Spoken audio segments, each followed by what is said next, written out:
বিসমিল্লাহির রহমানির রহিম। Build engineering and কনসালটেন্টের পক্ষ থেকে আমি হৃদয় আছি আপনাদের সাথে। আশা করি সবাই ভালো আছেন। স্ট্রাকচারাল অ্যানালাইসিস 3 এর স্লোপ ডিফ্লেকশন মেথড আমি দেখিয়েছিলাম। আজকে আমি দেখাবো ফ্লেক্সিবিলিটি ম্যাট্রিক্স। ফ্লেক্সিবিলিটি ম্যাট্রিক্সে আমাদের এখানে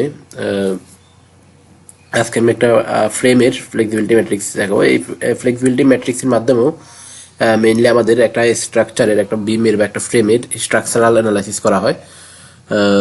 স্ট্রাকচারাল অ্যানালাইসিস করে সেখানে আমরা reaction, moment, shear force, bending moment ডায়াগ্রামগুলো আমরা ড্র করি। তো এখানে একটা ফ্রেম দেখতে পাচ্ছেন আপনারা। সেই ফ্রেমের এখানে আমাদের determine the flexibility coefficient for the frame given below, write down the flexibility matrix equation, find out direction, draw SFD and BMD। তো এখানে আমাদের এই যে এটা হলো ফিক্স সাপোর্টের একটা ফ্রেম, আর এইটার আমাদের এই এ থেকে বি এর সেকশন প্রপার্টি হলো 2i, আর এটার লেন্থ হলো 15 ফিট। বি থেকে সিতে আমাদের লেন্থ হলো 4 ফিট। এটা সেকশন, এটা হলো আই, অনলি আই এটার প্রপার্টি। আর এরপরে সি থেকে ডি এটা হলো আমাদের, আবার এখানে আমাদের সি পয়েন্টে একটা 20 কিপের লোড আছে, 20 কিপ লোড আছে, আর এখানে 4 ফিট, এর মধ্যে কোনো লোড নাই। আর ডি থেকে ই পর্যন্ত আমাদের 4EI এর প্রপার্টি মেম্বারের এটা হলো 12 ফিট। আর আর এখানে আমাদের 8 ফিট ক্যান্টিলিভার পোর্শন আছে। এখানে ক্যান্টিলিভার পোর্শনে আমাদের 50 কিপ লোড আছে, 50 কিপ লোড আছে। তো আমরা যদি শুরু করি ম্যাথটা, সলিউশনটা যদি শুরু করি, তাহলে আমাদের এখানে সর্বপ্রথম যে কাজটা হবে সেটা হলো আমরা আমাদের সুবিধা মতো, আমাদের হিসাব নিকাশ করতে যেভাবে সুবিধা হয় সেই সুবিধা মতো আমরা একটা সাপোর্ট সরাই দিব। একটা সাপোর্টকে আমরা উঠিয়ে দিব। উঠে সেখানে আমরা আমাদের সেই সাপোর্টটা কী ধরনের সাপোর্ট সেটার উপর ডিপেন্ড করে আমরা বিভিন্ন ইউনিট লোড এবং ইউনিট মোমেন্ট অ্যাপ্লাই করব। যেমন আমাদের সাপোর্ট যদি হিঞ্জ সাপোর্ট হয়, তাহলে সেক্ষেত্রে আমাদের একটা পয়েন্ট লোড, একটা ভার্টিক্যাল ডিরেকশনে একটা পয়েন্ট লোড এবং একটা মোমেন্ট, একটা হরিজন্টাল লোড এবং একটা হরিজন্টাল লোড এবং একটা ভার্টিক্যাল লোড আসবে, শুধু মোমেন্ট আসবে না। তাহলে আমরা যদি হিঞ্জ সাপোর্ট সরাই দিই, আর যদি আমরা রোলার সাপোর্ট সরাই, তাহলে শুধু আমাদের একটা ভার্টিক্যাল রিয়েকশন আসবে, মানে 1 ইউনিটের ভার্টিক্যাল একটা রিয়েকশন আসবে। আর যদি আমরা ফিক্স সাপোর্ট এখানে উঠিয়ে দিই বা সরাই দিই, তাহলে সেক্ষেত্রে আমাদের একটা ভার্টিক্যাল লোড আর একটা হরিজন্টাল লোড এবং একটা মোমেন্ট আমরা অ্যাপ্লাই করবো এখানে। তো আমাদের এখানে এখন ম্যাথ করার সুবিধার্থে আমাদের যদি হিঞ্জ সাপোর্ট যদি আমরা সরাই, তাহলে সেক্ষেত্রে আমাদের একটু ক্যালকুলেশনের সুবিধা হয়। আপনি এখানে এই ফিক্স সাপোর্টটা সরাইও, মানে এটাকে বাদ দিয়ে দিয়েও আপনি করতে পারবেন, এটাকে অ্যানালাইসিস করতে পারবেন, কিন্তু সেটা আপনার জন্য ক্যালকুলেশনটা একটু কমপ্লিকেটেড হবে, একটু জটিল হবে। তো সেজন্য আমরা যেটা করবো এখানে সেটা হলো এই যে এই হিঞ্জ সাপোর্টটা আমরা উঠাই দেবো, এবং এখানে আমাদের হিঞ্জ সাপোর্ট উঠে দিলে একটা আমরা ভার্টিক্যাল ডিরেকশনে আমরা 1 কিপ লোড অ্যাপ্লাই করবো এবং হরিজন্টালে আমরা 1 কিপ লোড অ্যাপ্লাই করবো। এই লোডটার ডিরেকশন আপনি যেদিকে ইচ্ছে সেদিকে দিবেন, অসুবিধা নাই, দিয়ে আপনি করবেন। এরপরে ফাইনালি আপনার যে সাইন আসবে সেটার উপর ডিপেন্ড করে আবার এটাকে মানে সংশোধন করতে হবে আর কি। সাপোজ আমি এখানে প্লাস ধরছি, মানে x2 যেটা ভার্টিক্যাল ডিরেকশনের 1 কিপ আমি প্লাস ধরছি। যদি আমি অ্যান্সার সবার শেষে যে অ্যান্সার বের হবে সেই অ্যান্সার যদি দেখি যে এটা আমাদের মাইনাস আসছে, তাহলে এটাকে আমি নিচের দিকে দিয়ে দিব। সেম একইভাবে এটার ক্ষেত্রে প্রযোজ্য। তো যাই হোক, আমরা যদি শুরু করি, তাহলে আমি এটাকে উঠাই দিলাম, এই সাপোর্টটাকে উঠাই দিলাম। এই সাপোর্টটাকে উঠানোর পর আমি এখানে 1 কিপ ভার্টিক্যাল লোড দিলাম, 1 কিপ হরিজন্টাল লোড দিলাম। আর এখানে আমাদের যে 50 কিপ লোড আছে এবং 8 ফিট ক্যান্টিলিভার পোর্শন আছে, এখানে আমাদের যে এখানে এটা একটা মোমেন্ট তৈরি করবে, মোমেন্ট ক্রিয়েট করবে, সেই মোমেন্টটা আমি এখানে দিয়ে দিলাম 5 আর 40 400 keep, 400 keep pound keep load তৈরি করবে, সেটা আমি দিয়ে দিলাম। কিপ ফিট লোড তৈরি করবে সেটা আমি দিয়ে দিলাম 500 কিপ ফিট। তো এরপরে আমাদের এখানে এই মেথডটার আমাদের এতটুকু করার পর এটা আমাদের অনেকটাই আমাদের ইয়ের মতো ইউনিট লোড মেথড বা আরেকটা নাম আছে এটা virtual work method. Virtual work মেথডের মতো, যেটা আপনারা স্ট্রাকচারাল অ্যানালাইসিস 2-তে হয়তো পড়ে থাকবেন বা 1-এ। তো সেখানে আমাদের ইউনিট লোড মেথড এবং অথবা ভার্চুয়াল ওয়ার্ক মেথড ছিল। সেই ভার্চুয়াল ওয়ার্ক মেথডের মতো আমাদের প্রথমেই কাজটা করতে হবে, এবং এই ম্যাথের সবচেয়ে গুরুত্বপূর্ণ মানে পোর্শন বা সবচেয়ে গুরুত্বপূর্ণ অংশ হলো এই যে এই টেবিলটা। এই টেবিলটা যদি আপনার ঠিকঠাক মতো করে ফেলতে পারেন, তাহলে সেই ক্ষেত্রে কোনো প্রবলেম নেই, আপনি আপনার ইয়ে হয়ে যাবে, প্রবলেম সলভ হয়ে যাবে। আর যদি এখানে কোনো ভুল হয় তাহলে সেক্ষেত্রে কিন্তু রেজাল্ট আপনি এক্সাক্ট রেজাল্ট পাবেন না, ভুল হওয়ার চান্স থাকবে। তো যাই হোক, আমরা শুরু করি তাহলে। তো এখানে আমাদের যেটা আছে সেটা হলো আমরা সেগমেন্টে ভাগ করে নিব।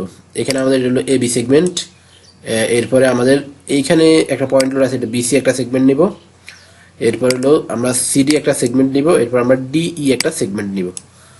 ওকে, আমরা কিন্তু একটা সেগমেন্ট কমাই ফেলছি অলরেডি এখান থেকে, এটা আমাদের ক্যালকুলেশনের জন্য সুবিধা।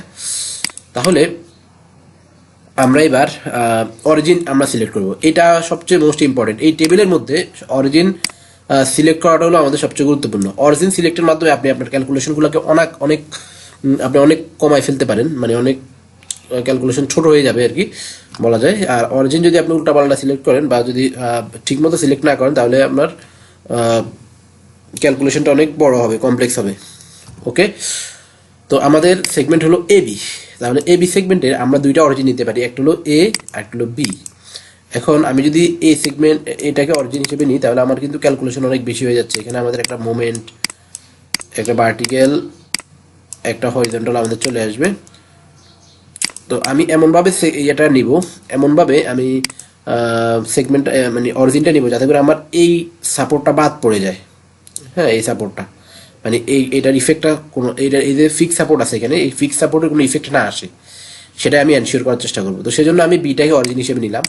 বিটাকে অরিজিন হিসেবে নিয়ে আমি এইখানে বি থেকে এক্স ডিস্টেন্স ধরে, সেই এক্স ডিস্টেন্সটা যে কোনো ডিস্টেন্স হইতে পারে, ধরলাম সাপোজ এই যে এখানে এক্স ডিস্টেন্স, হ্যাঁ, আমি একটা সেকশন নিয়ে নিব। ওকে, আমি একটা সেকশন নিয়ে নিলাম। এরপর আমার এই আচ্ছা, এবার আমাদের লিমিট যেটা সেটা হলো 0 থেকে 15 পর্যন্ত। আর এখানে এম যেটা, এম মানে হলো আমাদের যে এক্সটার্নাল যে লোড আছে, এই যে যেমন 20 কিপ লোড, এক্সটার্নাল লোডের কারণে মোমেন্ট।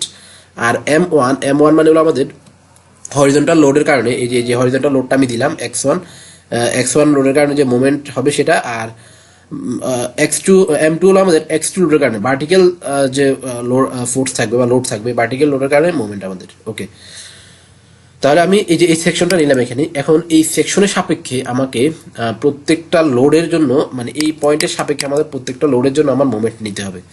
তো আমার এখানে তাহলে প্রথমে আমি এম বের করবো। এম মানে হলো আমাদের এক্সটার্নাল লোডের কারণে মোমেন্ট। তাহলে এই পয়েন্টের সাপেক্ষে আমি যদি এক্সটার্নাল লোডের কারণে মোমেন্ট বের করি তাহলে আমাদের এখানে এক্সটার্নাল লোড আছে হলো 20 কিপ। এই 20 কিপ লোড আছে। তো এটা ডিস্টেন্স কত আমাদের? ডিস্টেন্স হলো আমাদের 4। হ্যাঁ, এটার সাথে মানে এই পয়েন্টের সাপেক্ষে এটা লম্ব দূরত্ব হলো 4 ফিট। তাহলে এটা মানে রোটেট করবে কিভাবে? এটার রোটেটটা হবে এইভাবে, অ্যান্টি ক্লকওয়াইজ। তাহলে এটা এই কারণে মাইনাস, যে আমি এখান থেকে দেখাচ্ছি -20x। এখানে x এর জায়গায় 4 হবে, 4 যেহেতু আমাদের ডিস্টেন্সটা জানাই আছে তাহলে x। আর আমাদের এখানে অলরেডি একটা মোমেন্ট আছেই, যে এই এক্সটার্নাল লোডের কারণে যে মোমেন্টটা আসছে সেটা 400 কিপ, এটা আমাদের ক্লকওয়াইজ, এই কারণে এটা প্লাস। তাহলে আমি যদি আবার প্রথম থেকে দেখাই তাহলে আমাদের একটা মোমেন্ট আগে থেকে আছে 400 কিপ, 400 পজিটিভ। আর এলো এই 20 কিপের কারণে যে মোমেন্ট সেটা আমাদের অ্যান্টি ক্লকওয়াইজ, সেটা -20 ইন্টু 4 লম্ব দূরত্ব, ফোর্স ইন্টু লম্ব দূরত্ব। তাহলে আমাদের আমরা এখানে পেয়ে গেলাম এই পয়েন্টের সাপেক্ষে আমাদের এক্সটার্নাল লোডের কারণে যে টোটাল মোমেন্ট সেটা আমরা পেয়ে গেলাম এই পয়েন্টের সাপেক্ষে। এরপরে আমরা এই যে আমাদের যে ইউনিট লোড আছে, মানে হরিজন্টাল যে ইউনিট লোডটা আছে সেটার জন্য আমাদের যে মোমেন্ট আমরা সেটা বের করবো। হরিজন্টাল ইউনিট লোডের কারণে আমাদের এখানে যে ইয়েটা আসবে সেটা হলো এই যে এখানে আমাদের এই যে এই পয়েন্টের সাপেক্ষে আমাদের এই হরিজন্টাল লোডের লম্ব দূরত্ব হলো আমাদের 8 ফিট। তাহলে এইটাই আমাদের অনলি হবে, আর কোনো মানে, এবং এটা আমাদের এইভাবে অ্যান্টি ক্লকওয়াইজ আমাদের ঘুরবে। তাহলে -8 1 ইন্টু, মানে এখানে হবে এরকম আর কি, -1 ইন্টু 8, মানে লম্ব দূরত্ব, ফোর্স ইন্টু পারপেন্ডিকুলার ডিস্টেন্স হলো 8, এই পয়েন্টের সাপেক্ষে পারপেন্ডিকুলার ডিস্টেন্স 8, তাহলে আমাদের এখানে আসলো -8। ওকে, তাহলে এটা আমরা পেয়ে গেলাম। এরপরে M2 এর জন্য, M2 আমাদের উপর দিয়ে কাজ করতেছে। M2 এর জন্য আমাদের এখানে ডিস্টেন্স হলো এতটুকু হলো 12, এতটুকু হলো আমাদের 12। আর এতটুকু ডিস্টেন্স কত সেটা আমাদের জানা নাই, সেটা আমাদের ডিস্টেন্স, এতটুকু ডিস্টেন্স হলো x। তাহলে x প্লাস 12, টোটাল ডিস্টেন্স হলো আমাদের লম্ব দূরত্ব হলো x প্লাস 12, আর আমাদের ফোর্স হলো -1, তাহলে -12 প্লাস x। ওকে, এটা আমরা পেয়ে গেলাম। তাহলে এটা পেয়ে গেলে সেম একইভাবে আমরা পরের ইয়েগুলাও করবো। পরের সেগমেন্টের জন্য, বিসি সেগমেন্টের জন্য আমাদের অরিজিন আমরা এখানে বি এর নিচে যে কোনো জায়গায় ধরবো, এই যে এখানে ধরলাম আমি সাপোজ, এখানে যদি ধরি তাহলে আমাদের এখানে এটার আমাদের অরিজিন হলো সি বিন্দু, সি বিন্দু ধরলাম আমি সি বিন্দু। আর এখানে আমাদের এটার আমাদের যে লিমিট হলো 0 থেকে 4। আর এক্সটার্নাল মোমেন্ট আমাদের সেম, এই যে 400 আসবে এখানে, 400। আর এখানে আমাদের এক্সটার্নাল যে মোমেন্টটা আসবে, মানে A20 কিপের জন্য যে মোমেন্টটা আসবে, সাপোজ আমি সেকশনটা এখানে ধরলাম, তাহলে এতটুকু ডিস্টেন্স হলো এক্স আমার, এই যে এতটুকু, তাহলে 20 ইন্টু এক্স, এতটুকু ডিস্টেন্স হলো এক্স, তাহলে 20 ইন্টু এক্স, এবং এটা অ্যান্টি ক্লকওয়াইজ, তার মানে মাইনাস, এই যে মাইনাস 20 ইন্টু এক্স। ওকে, তাহলে এক্সটার্নাল মোমেন্ট পেয়ে গেলাম। এরপর ইউনিট লোডের জন্য আমরা যদি মোমেন্ট বের করতে চাই, ইউনিট লোডের জন্য আমাদের হলো, তাহলে এখানে M1, M1 হলো আমাদের এই যে এইটা এটা আমাদের এভাবে ঘুরবে এটা সাপেক্ষে। তো এখানে আমাদের ডিস্টেন্স কত, ডিস্টেন্স হলো 4 প্লাস এক্স, 4 প্লাস এক্স, লম্ব দূরত্ব হলো 4 প্লাস এক্স, মানে এখানে তো আমাদের সেকশন, এতটুকু ডিস্টেন্স হলো এক্স আর এতটুকু হলো 4, তাহলে আমরা 4 প্লাস এক্স বলতে পারি এটাকে, আর ইন্টু -1 দিব আমরা এখানে, এখানে আমরা দিব -1, -1 ইন্টু 4 প্লাস এক্স, তাহলে আমরা এটা পেয়ে গেলাম, এই যে -1 ইন্টু 4 প্লাস এক্স এটাই। এরপরে আমাদের যে ভার্টিক্যাল যে লোড আছে সেটার জন্য, ভার্টিক্যাল লোডের জন্য আমাদের ডিস্টেন্স হলো 12, তাহলে এটা অ্যান্টি ক্লকওয়াইজ ঘুরবে, সেজন্য -12। ওকে, এবার সিডি সেকশনের জন্য আমাদের সেকশনটা সাপোজ এখানে আমাদের 20 কিপ লোড বাদ পড়ে যাচ্ছে, শুধু 400, মানে এতটুকু আমরা কনসিডার করতেছি, এতটুকু কনসিডার করলে আমাদের 20 কিপটা বাদ পড়ে যাচ্ছে, শুধু 400 কিপ লোড থাকতেছে, এক্সটার্নাল লোড আর কি, এক্সটার্নাল মোমেন্ট এটা।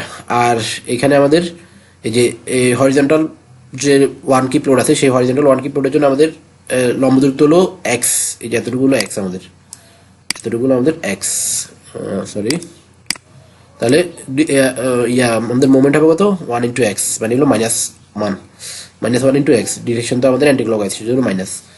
এরপরে আমাদের 12 আছে এখানে, 12 এর সরি, এখানে আমাদের ভার্টিক্যাল 1 কিপ আছে, ভার্টিক্যাল 1 এর জন্য আমাদের লম্ব দূরত্ব হলো 12 ফিট, সেজন্য আমাদের এবং ডিরেকশন হবে অ্যান্টি ক্লকওয়াইজ, সেজন্য মাইনাস, তাহলে -12। ওকে, আর লাস্ট যে সেগমেন্ট সেটা হলো আমাদের ডিই সেগমেন্ট, ডি এর জন্য আমরা এখানে যে কোনো জায়গায় একটা সেকশন নিয়ে নিলাম, সেকশনের আমরা যদি এটা সাপেক্ষে নিই, তাহলে আমাদের হরিজন্টাল এখানে আমাদের শুধু এক্সটার্নাল মোমেন্ট এটা আসবে 400 কিপ, এটা ক্লকওয়াইজ পজিটিভ। আর এরপরে আমাদের এখানে এই যে হরিজন্টাল যে লোড, সেটার জন্য আমাদের কোনো লম্ব দূরত্ব নাই, সেজন্য এটা আমাদের 0, ফোর্স ইন্টু পারপেন্ডিকুলার ডিস্টেন্স আমাদের 0, সেজন্য আমাদের ওভারঅল এটা মোমেন্টটা 0। আর এখানে ভার্টিক্যাল ডিস্টেন্স হলো আমাদের ভার্টিক্যাল যে ইউনিট লোড আছে সেটার জন্য আমাদের ডিস্টেন্স হলো 12 ফিট, সেজন্য আমাদের এটা হলো সরি, এটা 12 ফিট, এটা আমাদের আসলে এক্স ডিস্টেন্স, মানে এতটুকু ডিস্টেন্স হলো আসলে এক্স, সেটা আমরা জানি না, তাহলে 1 ইন্টু এক্স হলো -x হবে এটা। ওকে, তাহলে আমাদের এই টেবিলে যদি হয়ে যায়, এরপর আমাদের খুবই সহজ, আর কোনো ঝামেলা নাই। এরপর আমাদের হলো ডিফ্লেকশন বের করতে হবে, Δ1, এটা আমাদের ওই যে একদম এক্সাক্ট ইউনিট লোড বা ভার্চুয়াল ওয়ার্ক মেথডের মতো, ইন্টিগ্রেশন অফ M1 প্রথমে, মানে ইন্টিগ্রেশন অফ M1 এইটা এবং এইটা, এই দুইটার গুণফলের কে আমরা ইন্টিগ্রেশন করবো বাই EI আর কি দিয়ে। তো এখানে ইন্টিগ্রেশন করলাম আমরা, এই যে 320, এটা 320 ইন্টু -8 প্লাস প্রত্যেকটা মেম্বারের জন্য, প্লাস বিসি সেগমেন্টের জন্য আমাদের আছে হলো কত, 400 -20x -4 -x, ওকে, dx। এরপর হলো সিটি সেগমেন্টের জন্য আমাদের 400 ইন্টু -x। আর আমাদের ডিই সেগমেন্টের জন্য আমাদের এইটা এবং এটা গুণ করলে আমাদের 0 হয়, সেজন্য 0 দিয়ে দিলাম। ওকে, তাহলে আমাদের এখানে একটা রেজাল্ট পেলাম। এরপর আমাদের পরবর্তী কাজ হলো, আমরা তো M1 বের করছি, এবার M2 বের করতে হবে, এই যে M2 বের করলাম, ইন্টিগ্রেশন অফ M2, সেম একইভাবে আমরা বের করলাম, আমাদের রেজাল্ট আসছে এটা, এই রেজাল্টগুলো আমরা রেখে দিব, এখানে একটা রেজাল্ট আসছে, এখানে একটা রেজাল্ট আসছে। এরপর আমাদের হলো M1 বের করতে হবে, মানে এটা আমাদের হলো পারমিউটেশন অ্যান্ড কম্বিনেশনের মতো, আমরা এখানে সবগুলা একটা আরেকটার সাথে ইয়ে করে আমরা বের করবো। এরপর আমরা এই যে Δ11 আমরা বের করলাম M1 বাই EI, এটা আমাদের বের হলো। এরপর হলো Δ22 আমাদের বের করতে হবে, হলো বের করলাম, মানে M1 M2 দিয়ে, M1 M2 যে কথা, এরপর হলো আমাদের মানে Δ12 যে কথা, Δ21ও একই কথা। তাহলে Δ22 আমরা বের করলাম, বের করার পর এই যে আমাদের ফ্লেক্সিবিলিটি ম্যাট্রিক্স, এটা আমাদের ফর্মুলা বলতে পারি আমরা, এটা হলো আমাদের ফর্মুলা। এখানে আমাদের যদি এটা আমাদের ফিক্স সাপোর্ট হতো এখানে, তাহলে আমাদের এই ফর্মুলাটা আর বড় হইতো, যাই হোক, সেটা আমি নেক্সট প্রবলেমের মধ্যে আমি ফিক্স সাপোর্ট দিয়ে দেখাবো, তো সেই জন্য সেটা নিয়ে আমি স্টেজে আলোচনা করতেছি না। তো এখানে আমাদের হলো delta one, del one by del two plus delta one one, delta one two, delta two one, delta two two দিয়ে আমাদের x one by x two equal to zero. এটা হলো আমাদের সূত্র। এই সূত্রের মধ্যে আমরা এখন মানগুলো বসাই দিব। এই যে মানগুলো আমরা পেয়ে গেছি অলরেডি, এই মানগুলো আমরা পেয়ে গেছি, এটা আমরা পেয়ে গেছি, এগুলো সব মান পেয়ে গেছি, সব মান আমি বসাইলাম। এরপর আমি এখানে এটাকে ম্যাট্রিক্সটাকে ইয়ে করলাম, ম্যাট্রিক্সটাকে সলভ করলাম। এই যে এই ইকুয়েশনগুলো পেলাম, এই ইকুয়েশনগুলোকে সলভ করে আমি পেয়ে গেছি, এই ইকুয়েশনগুলোকে সলভ করে আমি এই যে এক্স ওয়ান এবং এক্স টু এর মান পেয়ে গেছি। যে আমি যেটা বলেছিলাম এক্স ওয়ান এর মান মাইনাস আসছে, মানে নিচের দিকে চলে যাবে, এটা সরি মানে এইদিকে অপোজিট ডিরেকশনে ঘুরে যাবে। আমি ধরেছিলাম কিন্তু এইদিকে, তাহলে আপনি যেদিকে ইচ্ছে সেদিকে ধরবেন, ধরে করবেন। এরপর ডিরেকশন যেটা আসবে, যদি আপনার যেটা ধরছেন যদি সেম ডিরেকশন আসে তাহলে এটা ওকে, আর যদি সেম ডিরেকশন না আসে তাহলে সেটা আমাদের ইয়ে করতে হবে আর কি, অপোজিট ডিরেকশনে ঘুরিয়ে দিতে হবে। এরপর আমি এখানে এই যে আপনি এই পয়েন্টে যদি মোমেন্ট নেন, এই পয়েন্টে মোমেন্ট নেবেন পুরো স্ট্রাকচারের জন্য, তাহলে আপনি এই ভ্যালুটা পেয়ে যাবেন। আর এরপর আমাদের এই যে এখানে যে ভার্টিক্যাল ডিরেকশন, সেই ভার্টিক্যাল ডিরেকশন অনুযায়ী আমাদের ভার্টিক্যাল লোড আছে, ভার্টিক্যাল লোড অনুযায়ী আমাদের এই ডিরেকশনগুলো ডিস্ট্রিবিউট হয়ে যাবে। তো এটা আপনারা আশা করতে পারবেন। আমাদের মেইন ম্যাথের মানে এই প্রবলেমের মেইন বিষয় হলো এই আননোনগুলো বের করা। 1 ইউনিট লোড ব্যবহার করে প্রথমে আমি ইয়ে করবো, এরপরে আমি এই ম্যাট্রিক্সটা সলভ করে আমি এই আননোনগুলো পেয়ে যাব। এরপর শেয়ার ফোর্স এবং বেন্ডিং মোমেন্ট ডায়াগ্রাম ড্র করবেন, সেটা আশা করি পারবেন। তো এটা ছিল আমাদের ফ্লেক্সিবিলিটি ম্যাট্রিক্সের প্রথম প্রবলেম। আশা করি আপনারা বুঝতে পেরেছেন। যদি বুঝতে না পেরে থাকেন কোথাও, তাহলে আমাদের কমেন্ট সেকশনে কমেন্ট করবেন। আর যদি ভিডিওটি আপনাদের ভালো লেগে থাকে তাহলে আমাদের চ্যানেল সাবস্ক্রাইব করে বেল আইকনে ক্লিক করে রাখবেন, যাতে পরবর্তী ভিডিও সবার আগে আপনাদের কাছে পৌঁছে যায়। সবাই ভালো থাকবেন, সুস্থ থাকবেন। ধন্যবাদ সবাইকে।